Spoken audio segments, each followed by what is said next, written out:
This is Carte Blanche, the podcast. One story every day that matters. Delve into the issues that impact you. Whether you're in need of a better understanding of the world around you or simply seeking inspiration or unique perspectives, you'll find it all here.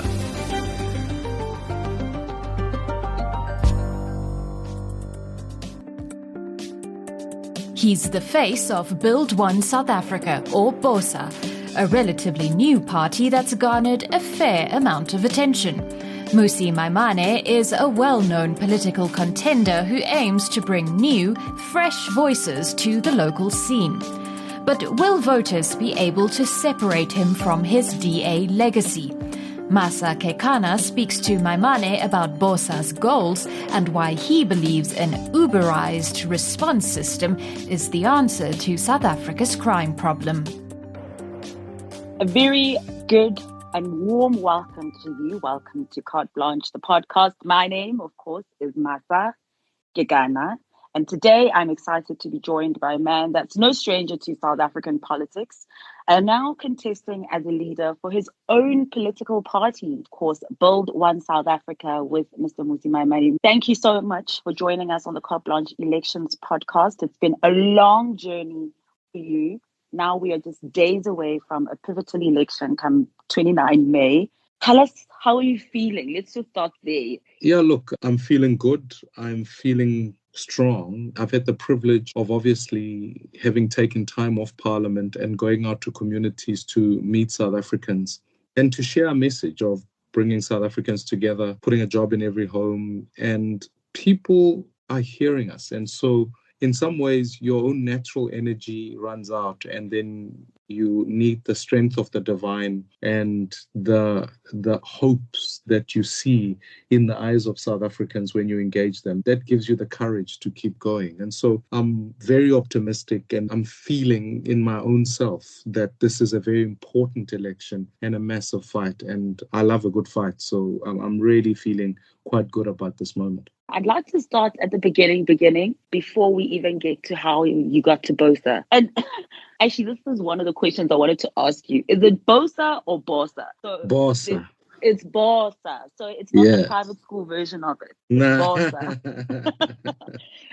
So before we even get to Bosa, which we've seen all over different provinces as Carte Blanche, as you know, we travel to different parts of the country telling investigative stories. And of course, we also see the electioneering, the posters and the visibility of different political parties in different areas. And I was having a chat on this very podcast with politics editor at EWN, Sidi Madia, and you were saying that the newer parties, you even seeing them in the most remote villages, the posters all over the show. You've kind of imprinted yourself everywhere. But starting at the beginning, you've just published a book now. I think very long overdue. Some may even say too long overdue. It was expected when you left the Democratic Alliance. Tell us a little bit about the book and the timing of the book during an election year. When I left the DA in 2019, I kind of took time aside because it was indeed a very, very difficult period in my life. And any leader would tell you that in a journey, you have some victories and you have some defeats. And you need moments where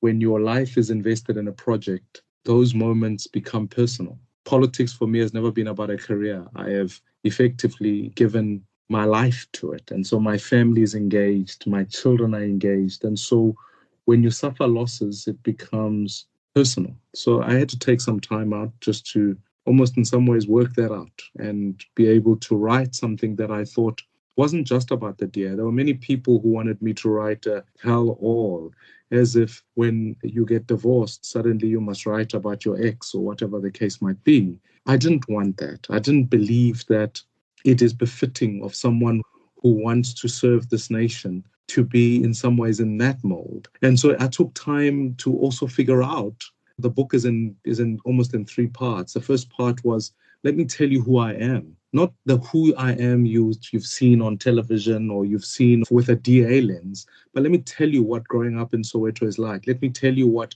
being in a mixed marriage looks like and feels like sometimes.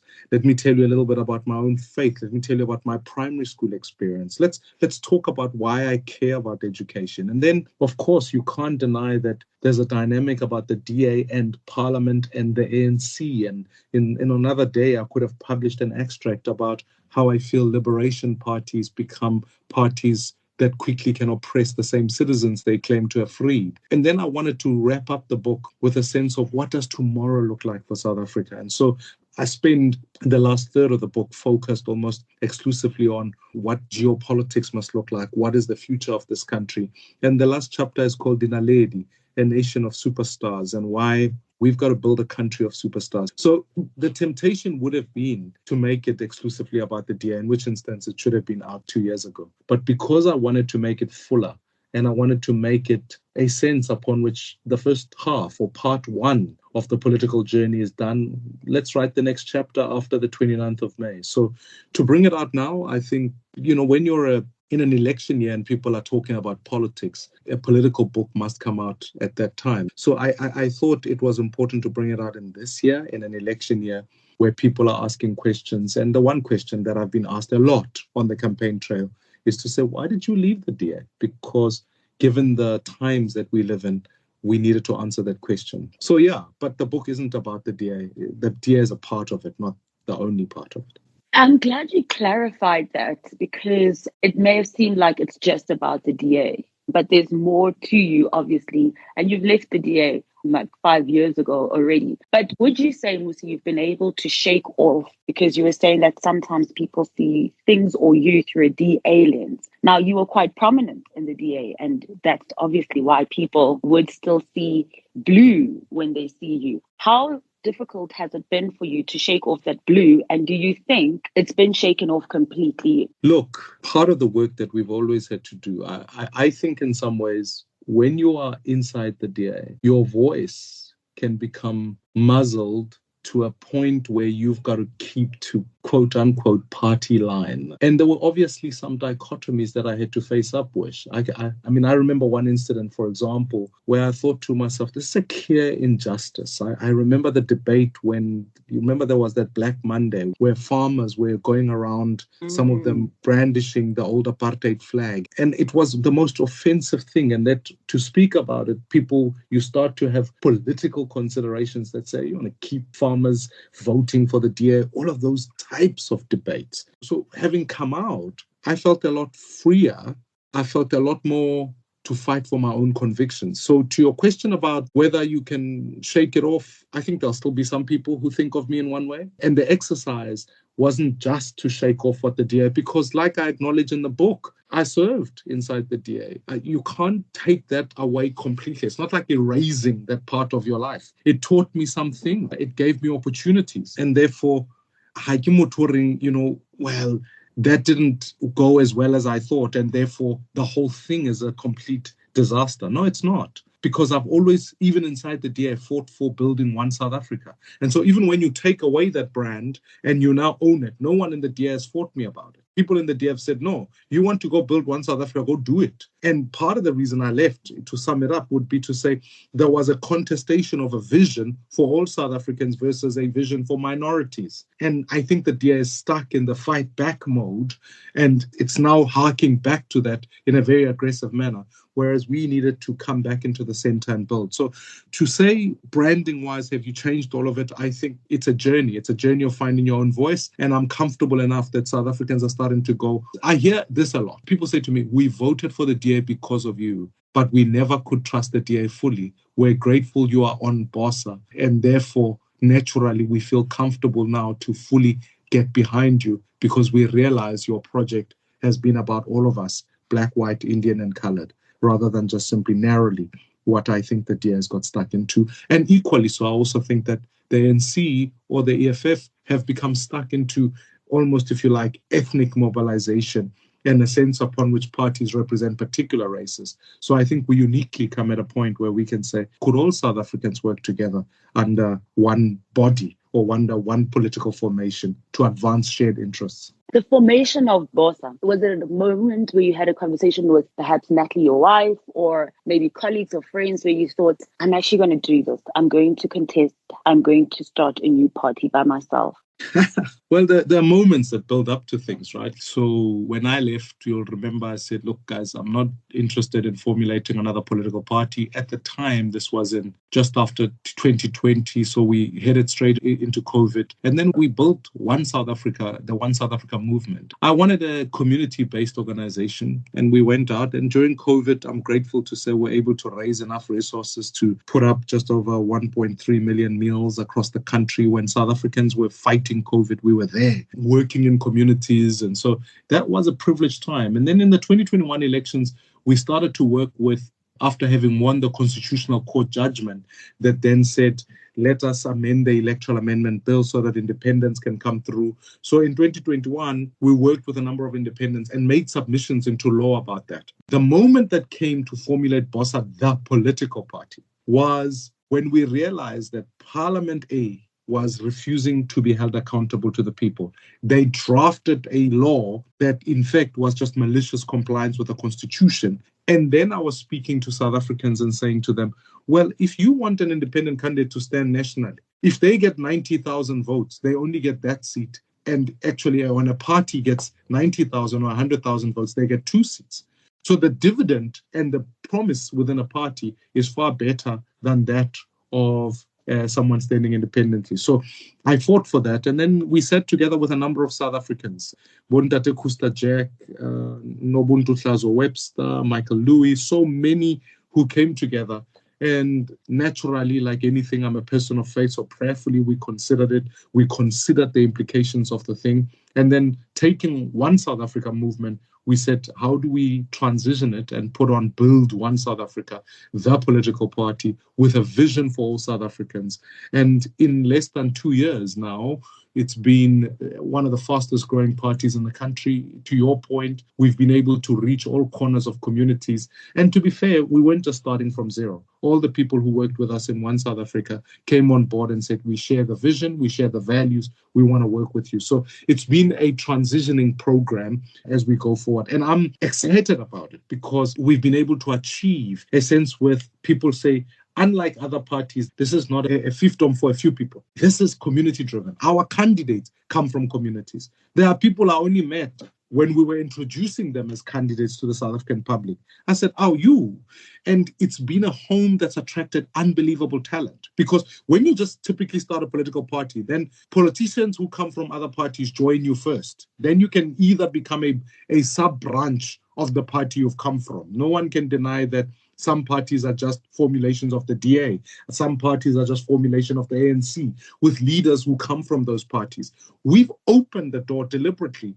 And now you get people like Ayanda Ali, who comes from media and that kind of platform. You get people like Kathy Berman, who is herself just come from Black Sash and various places. You had people like Kusta Jack, who came from the ANC in that sense. You had people who come from not only business, I mean, the deputy leader of the organization, who we started with, Nobuntu Hlazo Webster. Here she is. She comes from business in that sense. And so here's someone who didn't come into politics, but came from actually a sense of activism. So we are seeing talent of South Africans being able to be given a political vehicle. And it's true to the dictum that politics is so important, it can't be left up to politicians. So I'm excited because we've got unbelievable talent. It's one of the best caucuses, and it's worked out because we gave power truly back to the people. A lot of people are reluctant when it comes to new parties. You may sound right, you may be saying the right things as well, things that people want to hear, but there's a trust deficit between leaders and ordinary citizens, especially when it comes to new parties. You have a track record because you come from another party, which could be a pro and a con. What do you say to the critics who say that these smaller parties are not going to make it? There's an old famous saying that says, at first you're a movement and then you become a monument. Now, parties, for example, like the ANC, have become a monument of corruption. That's why they can't campaign with new people. They invite ancestors to come and campaign for them. You get parties like the DA who would make the same case. And that's why there's no fresh ideas, no energy for the future. I often say to voters, this election is about old versus new. It's actually about the lack of new ideas. It's actually because the lack of a way of saying, how do we fix this country for its future? Today, you and I are talking here on a virtual platform. Many of the leaders that I'm seeing campaigning here lived in a time when none of that existed. Surely now the economy has to change into a digital environment. So for me, I don't see it as big versus small. I see it as old versus new. And I want to invite a new generation of leaders to say, how do we take this country forward?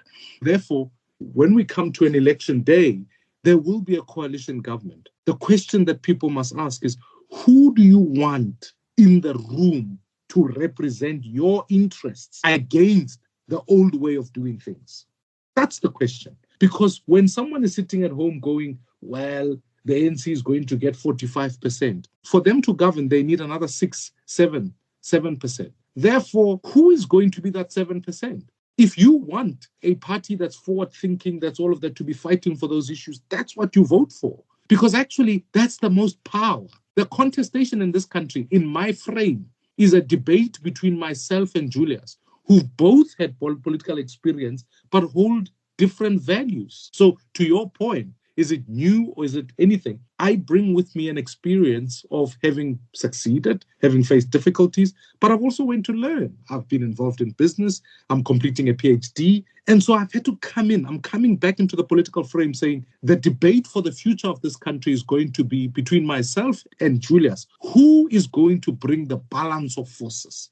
The DA can have its own MPC, etc., and parties will fall in line into that. The center ground is being contested for. Therefore, in a government that is going to be a coalition government, who do you want in the room? You are going to have Cyril, we know that. You are going to have John, we know that. You are going to have Julius, we know that. Who else do you want? And I'm saying, put me in the room so that I can fight for the things of South Africans who care about a multiracial society, an economy that is just and includes all South Africans, a place where we can have growth and a future-looking leadership.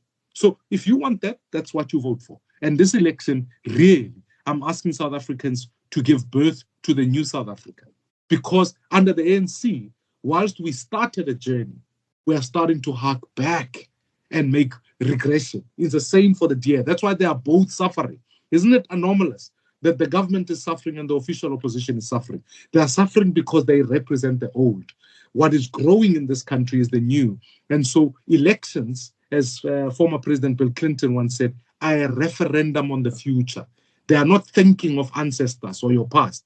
They are really about the future. And so I'm asking, if you want a future in this country, vote for Bosa, because we represent the future. But if people are wanting to get stuck in the past, then the only questions they have to answer is whether they stay at home or don't come at all, or go vote for the past. And whereas I'm saying, actually, let's build a future. Let's do it. And I'm inviting new voters. I'm inviting voters who are disillusioned. I'm inviting voters who are tired of the political order. I'm saying to them, come. This is the moment. And it's not 1994. It is 2024, which means along with ChatGPT, along with all the innovation, we can modernize politics and modernize South Africa for all the people in this country. And so let's do it. What is it about Bosa, the things that stand out, that confused voter that you would say? For instance, I know your tagline, a job in every household. How do you achieve that? You've been very vocal when it comes to education as well. How are you going to plan to achieve those things that you're promising as well? And just, 3 more other points that Bosa is proposing. We've tabled a 10-point plan, and maybe that would be a good place to start, is to say, when we say a job in every home, we're discussing 2 million jobs. And to achieve 2 million jobs, you've got to have, I think about it as a garden. Gardens need the best conditions, and they need plants that go in there. So let's talk about the conditions of our economy. And these are issues such as making sure that we fix Eskom. And I've proposed SMRs, which are small modular reactors that keep a base load on the table so that we don't fear load shedding. We must not have load shedding in this country. We can fix it. This is not a new problem in the world. The world, we've worked out how to create sustainable energy, and we can transition from fossil energy to ultimately sustainable energy. And there's a pathway not only keeping baseload on the table, but being able to partner with SADC countries to use gas, hydro, and ultimately to use wind technology. Secondly, we must fix the logistics. So making sure Transnet goods can move in and out, and that's about splitting Transnet. And then along with that is making sure people can move. So that's passenger rail, so that people are not expending too much money moving from one place to another, especially to places of work.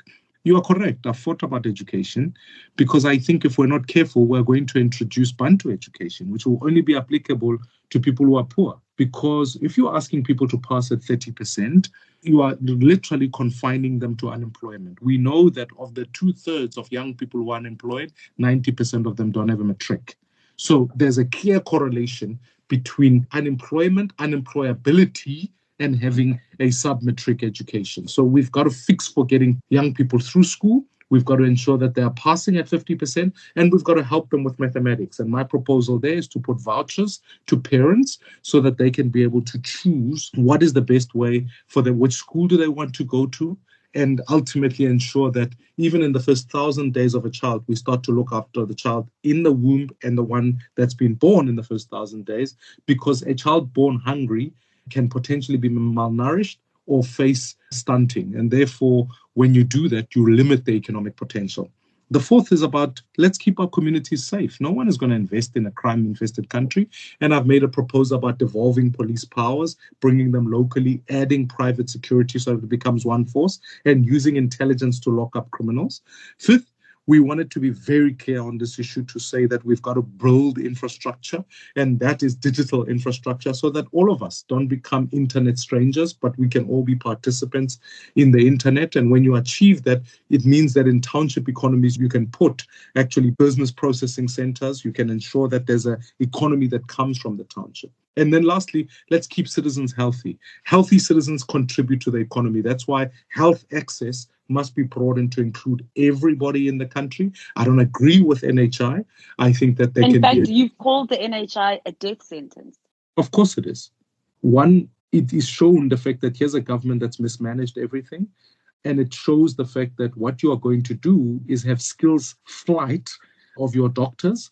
And lastly, why do you limit choice of people? I believe in a hybrid model. Give people the choice. So you are going to overburden health facilities. And if you don't learn anything from countries like have had failed or collapsing health sentences, you end up with their leaders dying elsewhere. Look at Zimbabwe. Mugabe died in a foreign country. So NHI is not, in the way that it's been conceived at the moment, it's not going to work. We need a hybrid model. And also, not only dealing with treatment dynamics of people, but it also requires us to keep citizens healthy. And that's about the kind of diets you put in school. That's about the sort of work that you do around eradicating of poverty. That's an economic issue so that people are healthier and can exercise choices. So it's both preventative and the work of treatment. And I believe in a hybrid model, when citizens, if you are in Limpopo and you can't go to a hospital, you can equally go to a private doctor close by you, and the state will be an underwriter of that. But if you are a medical aid holder and you want to see the best hepatologist, they're actually at Groote Hospital, and that's a public hospital. You can go there and someone can give you treatment, and your medical aid must reimburse the state. So I think there's a hybrid model that can be workable. But once you've done all of those things, let's plant the right things. Let's ensure that manufacturing is re-stimulated in this country, because you and I use a kettle and we use a microwave, but we only make 4% of them in the country. Can we not increase our ability to produce those so that we can create a new economy on manufacturing? Why don't we stimulate agriculture? That's a job driver. It says so in the National Development Plan, and between 5 to 6% growth can be achieved if you are able to keep the lights on, make sure there's digital infrastructure, but help your farmers be able to create more work. Thirdly, how do we stimulate sectors like tourism so that electronic visas are being able to be achieved quicker and easier? I have proposed in our budget a 220 billion rands investment into the township economy so that townships become special economic zones, so that we don't just achieve a job in every home, but a job closer to home. Because the benefit I give my kids is that I'm closer to their schools, closer to home when I work, and therefore it means that when the family stays together, your kids stay in school, they're able to get the kind of security that you need. And lastly, I do think when we create a national civilian service where we can give young people a 1-year program where they can intern 6 months and work for the next 6 months. We can pay them for the whole year, but we create a national civilian service for young people to work. So to me, you asked about coalitions. Let's take the 10-point plan. That's the only negotiating thing we put on the table. The last thing we need is to form a coalition that removes the ANC, but we govern worse than the ANC. Let's form a grand coalition of the opposition predicated on that 10-point plan, on shared values, and appoint ethical leaders who will eradicate corruption. So in removing the ANC as the governing party and coalition, would you be then willing to work with your former lover, the DA? The DA will bring with it 18 to 20% of the votes. No grand coalition of the opposition can be formulated without the DA. So however, the DA may not be what I think it should have been and what we hoped it could have been, it still has 18% of the support in this country. So anyone must engage that, challenge them on the plan and see what we can do. I also think a grand coalition of the opposition doesn't mean all parties merge, right? What it also means is that you can have parties that say, look, we're not going to join the grand coalition, but what we are going to do is give you votes when you need them. When you want to elect a speaker, we'll give you the votes. Elect a president, we'll give you the votes. Or pass the budget, we'll give you the votes. So I think there are ways of formulating coalitions that can work, and we'll keep them stable. I worked with coalitions from 2016 to 2019. They never fell apart because I was able to speak to the leaders and build shared consensus, whether it was Freedom Front Plus, ACDP, UDM, Hope, all of them. I worked with them and said, here's what we are committed to doing. You've been criticized a lot when it comes to your stance on Israel and Palestine. What is your stance? And also I want to add to that you mentioned your head of communications, Ayanda Ali, phenomenal woman, great activist who's been doing great stuff in Soweto and Dobsonville for many, many years. But she also came online to apologize for her demeanor, her posture, her wording when it came to a UCT political debate when the issue of Israel and Palestine came up. Is this your guys' Achilles heel? You know, it will be an Achilles heel for anyone who wants to work with all South Africans, right? Because in Bosa, you've got Muslim South Africans, you've got Jewish South Africans. And to harmonize the two views is often hard in a fairly highly conflictual area. If you want to work with both blacks and whites, you've got to realize that the hopes of one are the fears of another. Our stance on this issue has been the stance of the South African government and our foreign policy, actually, which is that we believe in a two-state solution. We believe that there are, in the heinousness of the crime of apartheid, we were able to find a negotiated settlement that delivered a South Africa where old sworn enemies could coexist. Now, why can't we find a negotiated way even in the Middle Eastern crisis? How do we still, as difficult as it is, we have to pursue a two-state solution where the state of Israel can exist and the state of Palestine can exist? We can furthermore fight harder for making sure that there's a ceasefire where hostages from either end are returned. That all of us as a global community don't want to see an increasing of violence and people being killed, innocent civilians. And we want for ultimately that when you talk about issues of terror like Hamas, etc., those matters must be dealt with. And I think even the UAE, countries like Egypt, fairly are engaged with the subject. So for me, that's our stance. And it's always been our stance and it's been consistent. Now, for me, that's for us, we can unite South Africans on that basis. And of course, there'll be other South Africans that say, no, I'm either pro-Israel, and others who say I'm pro-Palestine. We mustn't synonymize also Hamas and Palestine. Those two things are not the same. I've been to the region.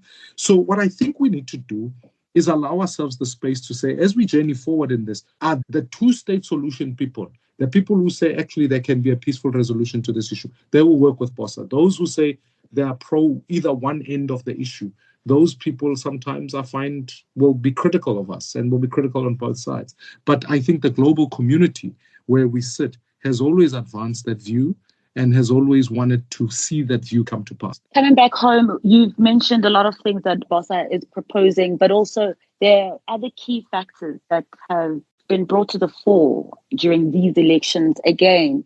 And those two I'd like you to talk on, one being crime, the other one being the borders. With the crime aspect, for instance, when we spoke to Ntate Mashava on this podcast, he mentioned what sounded like, Connolly's, where basically prisoners should go off to some remote place. They should build their own prisons. They should farm their own food, and they shouldn't be supported by the state. And his reason was that these people are clothed and fed while we have innocent civilians who are living in squalor, who can't even go and get the same education opportunities that you can if you were in a prison. What does Bosa propose when it comes to a high crime level? I mean, I don't want to always stand up with populists who say things that are clearly impracticable, and let alone any that are simplistic solutions to very complicated issues. It tells you their readiness to govern in this regard. I think let's look at for numbers, because South Africa's crime levels began to decrease leading up to 2010. So 2008, 2009, we had a decrease in crime level. Why? We did a few things correctly. We invested in policing, we increased the force, and we made sure that detectives prioritized murder. You started to see a decline in that. Now, why do we need to do in 2024 in a country where 75 South Africans are being murdered daily? There are a couple of key things that we've got to do. The first is we've got to devolve policing and have a combination of what is regional policing and national policing. At this point, we've only got national police. And the net effect or net consequence of having just national police means that essentially you end up in a space where intelligence doesn't sit closer to the ground. The eradication of crime is not the nature of the punitive action that takes place. It is the perception you are going to get arrested. And at this point in time, criminals are walking around freely. So let's regionalize policing, add metro policing. You and I drive around Johannesburg. The metro police go out and they ask us for our discs and our license discs. Really, that's not the priority at the moment. The priority must be murder. Let's add them into the regionalized policing and then create a civilian volunteer service where more young people can be put into policing and training, and then merge those with private security so that you have an Uberized response system. What I mean by that is if you and I are feeling in danger of a crime, we dial the 10-111 or we create an emergency panic thing, and the closest vehicle, whether private or public, must be arriving on site to arrest the criminals. Because when we do that, there's a sense upon which criminals can feel, wait, hang on, I'm not free to do as I please. Furthermore, you increase the eyeballs that are looking in communities to make sure you can see who the crooks are. And ultimately, because we know South Africa isn't giving birth to new criminals every day, it's the same criminals committing the same crime. The intelligence can arrest them, which means that when you go to court, you can produce better evidence. You reduce the amount of time detectives are investigating everything rather than actually just investigating murder. Detectives at this point, you speak to another detective, they'll tell you, I'm dealing with murder, motor vehicle accident, gender-based violence, petty theft, all of these things. Now, we must help our police focus on murder. We must ultimately ensure that we give proper facilities to police stations. That's why we regionalize them, so that ultimately you can have better vehicles, better training, better response mechanisms amongst police stations. Because you go to any police station right now, the lights are off because the government is objecting to our case where we said police stations must have solar panels being used there so that there's never power off in a police station. And when you get there, the infrastructure is bad and police are not proud to be working within that space. Let's fix that, because what you then do, you strengthen the police force, you make them prioritize certain things, you arrest people for petty crime, you have bigger responses, and then you take a strong stance against crime. Once we're done with doing that work, partnering with a criminal justice system that is properly funded, we can ensure that actually bad actors end up behind bars. So in this aspect, you agree with the DA because they'd also like policing not to be centralized anymore, not to rest with national. I think there's a combination. The DA wants exclusive. I'm not sure. I'm not going to talk about their policy. I wasn't part of drafting it, but we want a combination. Like in any government, like if you went to the US, you have a federal police and you have the New York Police Department. Both of those things have different competencies because there is cross-border crime that occurs. You need national police to be able to deal with that.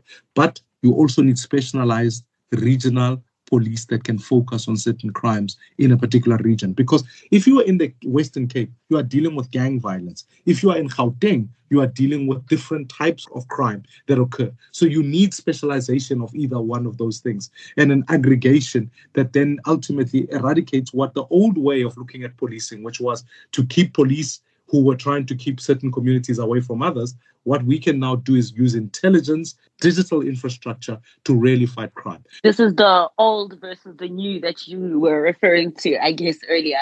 Absolutely. Let's talk about the borders. Borders have become such a big contestation issue because we've got the Patriotic Alliance, Gates and McKinsey on a daily basis saying, Mabahambe on Spizani, we are going to do a mass deportation of all illegal foreigners.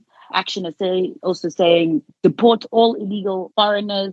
What is Bosa's stance when it comes to our borders? You know, I'm always cautious when I hear populists because for once, I never know how. If you want to put people in buses, tell me, how do you identify them and which police force are you going to use for that? Because you have to then ask police to be able to verify between what is a legal ID, what is not. We've had these problems when you arrive in communities, suddenly people are asking people to count in a different language so as to decide for themselves who comes from where. So you carry on like this, especially for these parties, you are going to end up before a matter of times. I lived in Dobsonville. There were floods that took place in Alex. And because of all of these campaigns, people used to say, no, when the government said we're going to move people from Stretla, where there was flooding, to Dobsonville, people said, they must also all go. You can create that within your own country. So for me, when we think about immigration, let's not throw away human rights with it. The first starting point is, of course, you've got to secure your borders.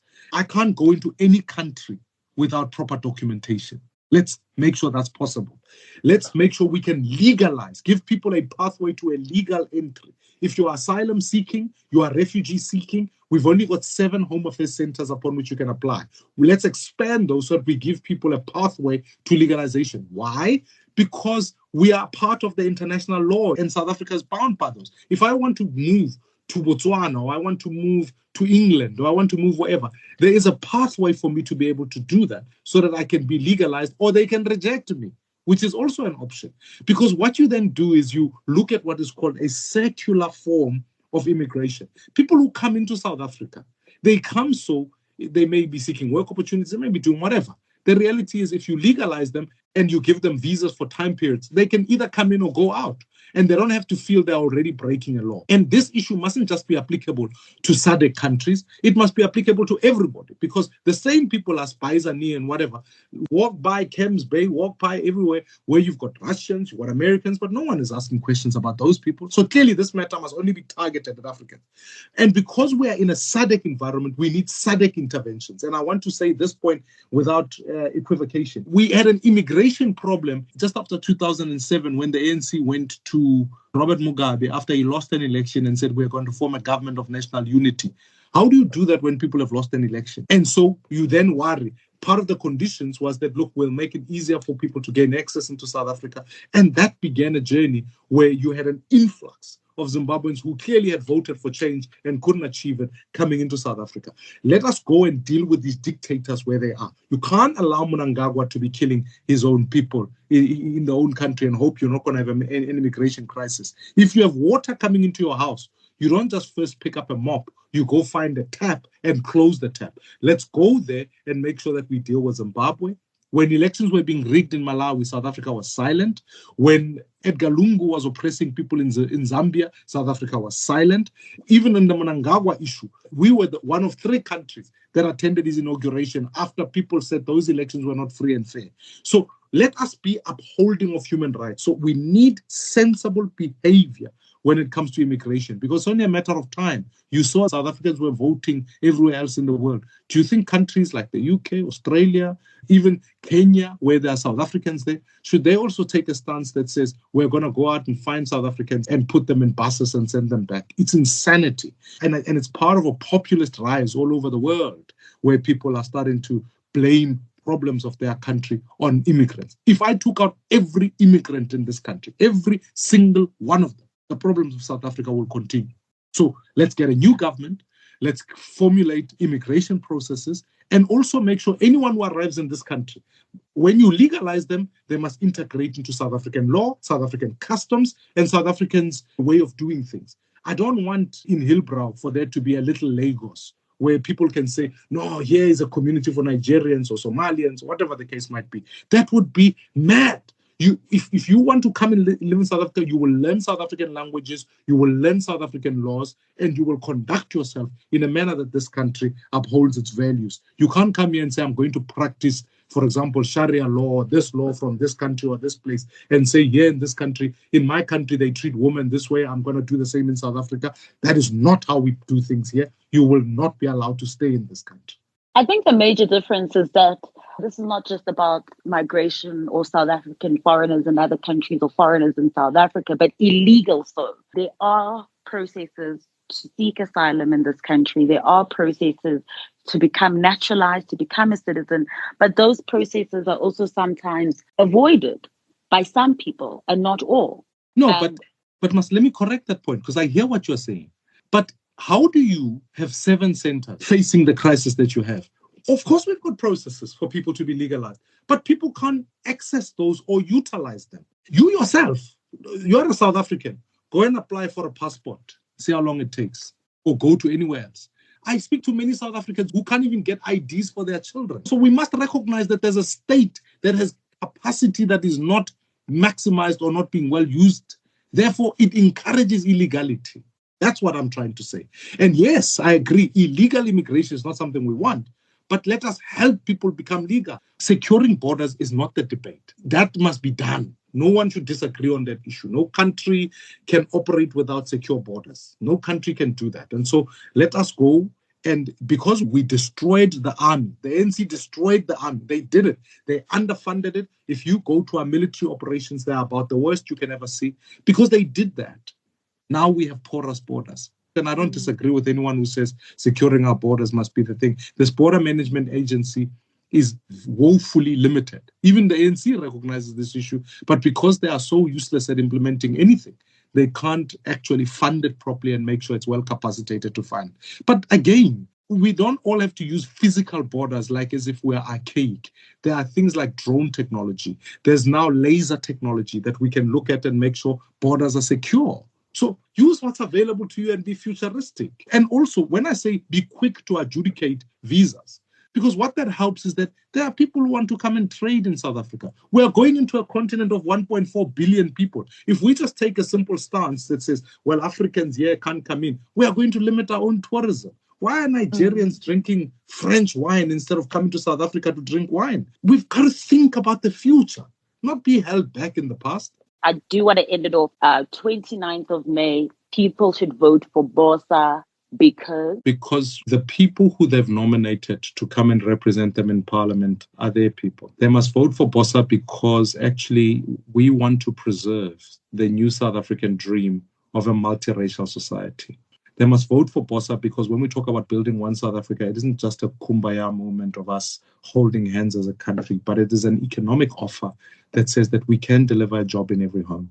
We must vote for Bosa because having served both in Parliament, in business, in civil society, I bring with me a set of experience that accumulates all of those and some experience to go forward. I hear when people say you need fresh and you need new, but you need some experience to be able to steer this country, having learned its successes and its failures. And all I'm asking people to do is we mustn't be feared or step into fear of saying, well, if we let go of the old, there'll be chaos. I want to invite people for their hopes and their dreams, where actually a multi-party government will ultimately never capture the state. Don't fear new. Invest in it, for it represents your hopes. And as President Mandela said, he said, let us not vote for our fears. Let's vote for our hopes.